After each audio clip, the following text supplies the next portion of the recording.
क्या आपने कभी ये सोचा है कि एक नींबू या आलू में दो अलग-अलग तार लगाकर एक छोटी सी एलईडी लाइट कैसे जल सकती है? ये कोई जादू नहीं है, ये प्योर केमिस्ट्री है। बिल्कुल। और आज हम इसी जादू के पीछे की साइंस को समझने वाले हैं। हमारा टॉपिक है इलेक्ट्रोकेमिकल सेल्स, जो क्लास 12 केमिस्ट्री के यूनिट 2 इलेक्ट्रोकेमिस्ट्री का एक बहुत ही फंडामेंटल कॉन्सेप्ट है। फंडामेंटल क्यों? मतलब ये जानना इतना जरूरी क्यों है? वो इसलिए क्योंकि ये कॉन्सेप्ट ही हमें समझाता है कि हमारी घड़ियों, रिमोट कंट्रोल्स और फोन्स में लगी बैटरीज कैसे काम करती हैं।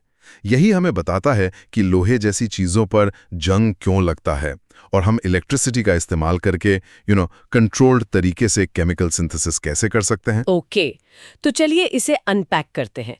सबसे सिंपल लेवल पर एक इलेक्ट्रोकेमिकल सेल आखिर है क्या? देखिए, एकदम आसान भाषा में अगर कहें तो एक इलेक्ट्रोकेमिकल सेल एक ऐसा सिस्टम है, एक ऐसी सी सेटिंग है जहां केमिकल एनर्जी को इलेक्ट्रिकल एनर्जी में बदला जाता है, या फिर इसका उल्टा, इलेक्ट्रिकल एनर्जी को केमिकल एनर्जी में। अच्छा, मतलब एनर्जी कन्वर्जन हो रहा है। एग्जैक्टली। बेसिकली हम एक केमिकल रिएक्शन को कंट्रोल करते हैं जिससे इलेक्ट्रॉन्स का एक फ्लो बनता है, और इसी कंट्रोल्ड फ्लो को हम इलेक्ट्रिसिटी कहते हैं। इलेक्ट्रॉन्स का फ्लो, ठीक है।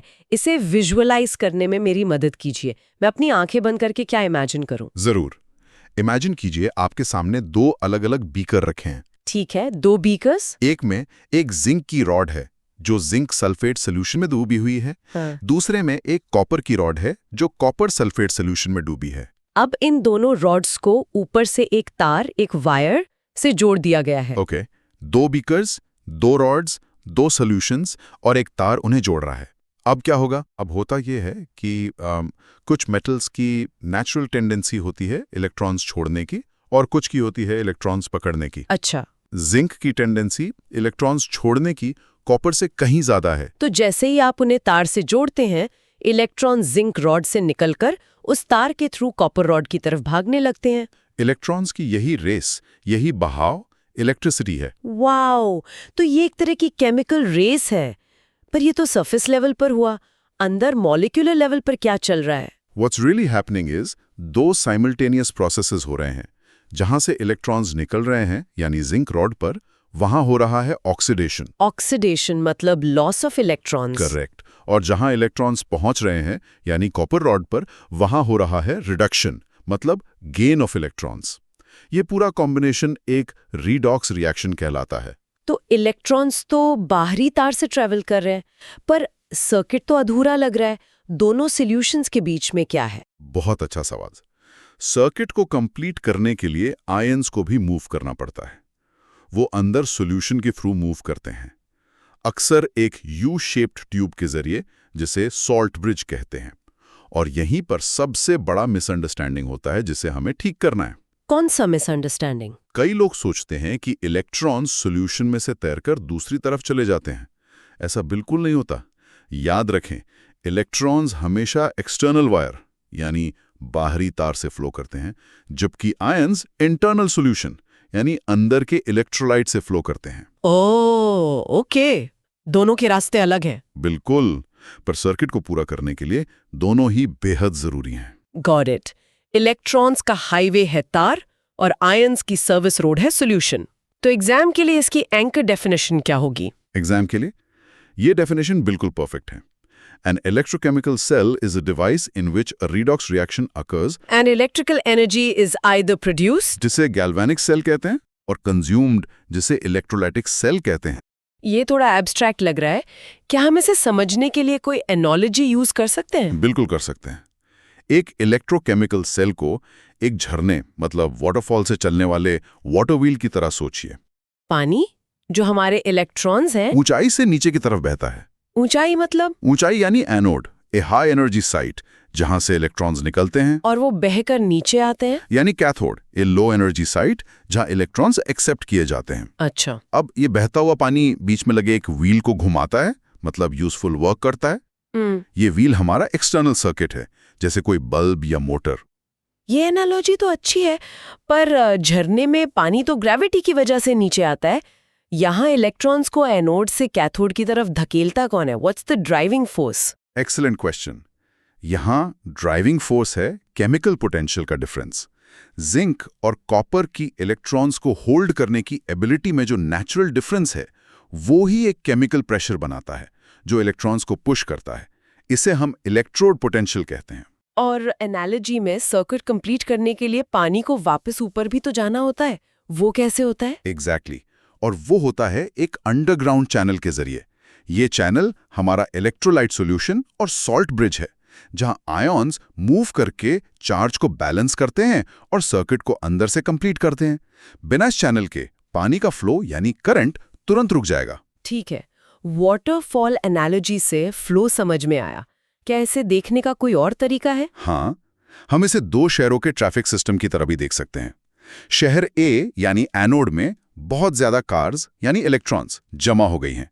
शहर बी यानी कैथोड को कार्स की जरूरत है, तो कार्स शहर ए से बी तक हाईवे यानी एक्सटर्नल वायर पर जाती हैं। सिंपल, पर इससे तो शहर ए में कार्स की कमी हो जाएगी और बी में जाम लग जाएगा। प्रिसाइसली, ट्रैफिक को बैलेंस करने के लिए कुछ डिलीवरी ट्रक्स को एक सर्विस रोड मतलब इलेक्ट्रोलाइट से वापस जाना पड़ता है। ये डिलीवरी ट्रक्स हमारे आयन्स हैं जो चार्ज को बैलेंस करते हैं ताकि फ्लो स्मूथ चलता रहे। ये एनालॉजी आयन्स की मूवमेंट की इंपॉर्टेंस को समझने में बहुत मदद करती है। ये सब सुन के एक सवाल मन में आता है, केमिस्ट्स ने इतना कॉम्प्लिकेटेड सेटअप बनाया ही क्यों? ये कॉन्सेप्ट किस फंडामेंटल सवाल का जवाब देता है? ये कॉन्सेप्ट इस बहुत बड़े सवाल का जवाब देता है। हम केमिकल एनर्जी को जो मॉलिक्यूल्स के बॉन्ड्स में स्टोर्ड है, उसे यूजफुल इलेक्ट्रिकल एनर्जी में कैसे कन्वर्ट कर सकते हैं। इसके बिना हम बैटरीज के काम करने का तरीका, कोरोजन क्यों होता है या इलेक्ट्रोप्लेटिंग कैसे की जाती है, ये सब एक्सप्लेन ही नहीं कर सकते। और इसकी शुरुआत कब हुई? इसकी कहानी 1800 में अलेसैंड्रो वोल्टा से शुरू हुई थी। उन्होंने जिंक और कॉपर की डिस्क का एक स्टैक बनाया जिसे वोल्टेइक पाइल कहा गया। ये दुनिया की पहली प्रैक्टिकल बैटरी थी।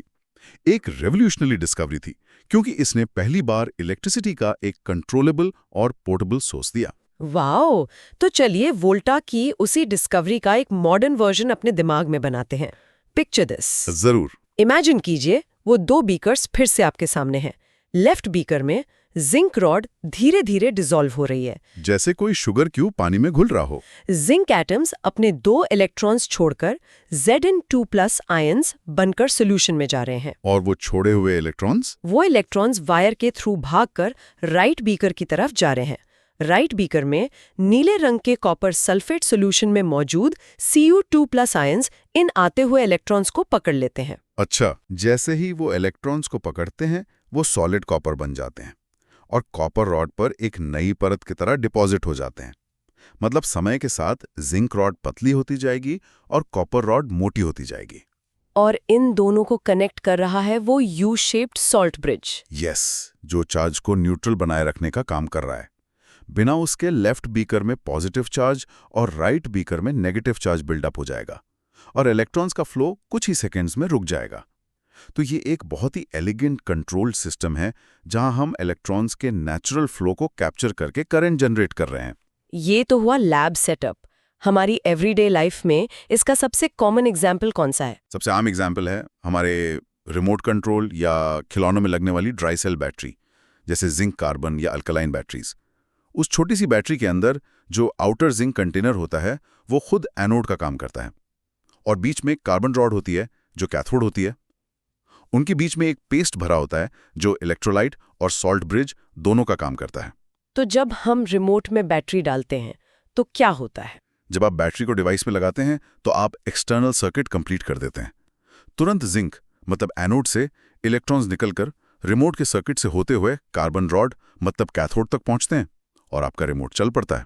ओके, यहाँ पे एक चीज मुझे अभी भी कंफ्यूज कर रही है। एक काउंटर इंट्यूटिव सवाल है। पूछिए। अगर इलेक्ट्रॉन्स को Zn से Cu तक जाना ही है और दोनों बीकर्स एक सॉल्ट ब्रिज से जुड़े हुए भी हैं, तो इलेक्ट्रॉन सीधे सॉल्यूशन में से कूदकर क्यों नहीं चले जाते? इस लंबे तार की जरूरत ही क्या है? ये एक ब्रिलियंट क्वेश्चन है और इसका जवाब ही इस सेल का सीक्रेट है।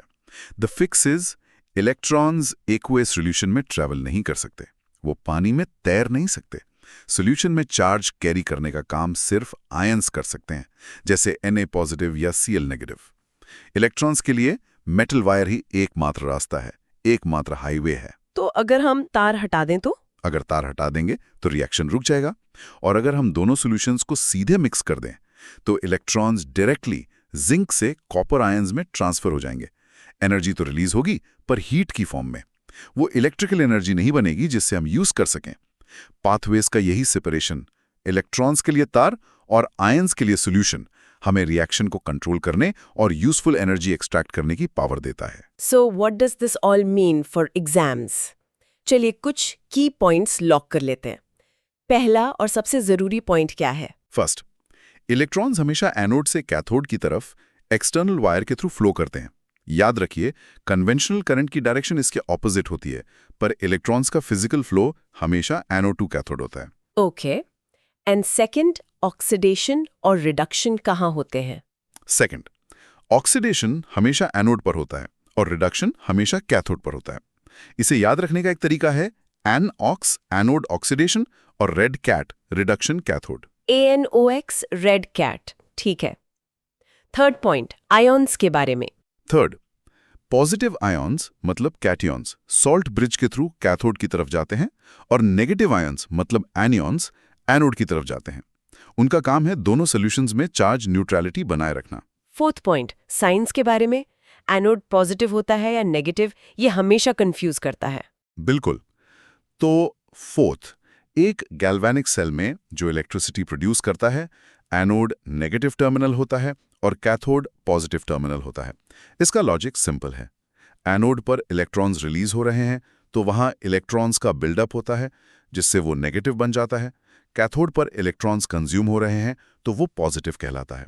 And finally the salt bridge. Finally, salt bridge के दो मेन फंक्शंस हैं। 1, ये इंटरनल सर्किट को कंप्लीट करता है, एंड 2, ये दोनों इलेक्ट्रोलाइट्स को फिजिकली मिक्स होने से रोकता है। ये एक ट्रैफिक कंट्रोलर की तरह है जो चार्ज बैलेंस बनाए रखता है। परफेक्ट, ये 5 पॉइंट्स एग्जाम के लिए क्रिस्टल क्लियर हो गए हैं। तो sum it all up, electrochemical cell एक क्लेवर डिवाइस है जो केमिकल और इलेक्ट्रिकल एनर्जी को इंटरकन्वर्ट करता है।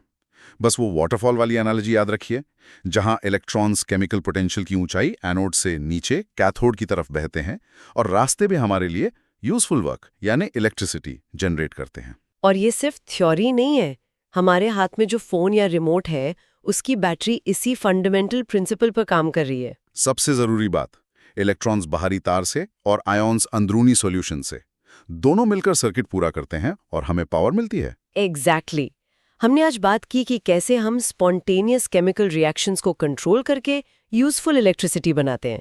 पर जाते जाते एक विचार के साथ छोड़ता हूँ। बताइए, जरा सोचिए, क्या होगा अगर यही इलेक्ट्रोकेमिकल प्रोसेस अनकंट्रोल्ड तरीके से अपने आप चलने लगे? जब यही प्रोसेस हमारे ब्रिजेस पर, शिप्स पर या हमारी गाड़ियों की बॉडी पर होता है तो हम उसे कोरोजन या जंग लगना कहते हैं। वो एसेंशियली एक डिस्ट्रक्टिव, अनवांटेड इलेक्ट्रोकेमिकल सेल है जो एनवायरनमेंट में अपने आप बन जाता है। इसके बारे में सोचने पर आपको इस टॉपिक की रियल वर्ल्ड इंपॉर्टेंस और भी ज्यादा गहराई से समझ आएगी।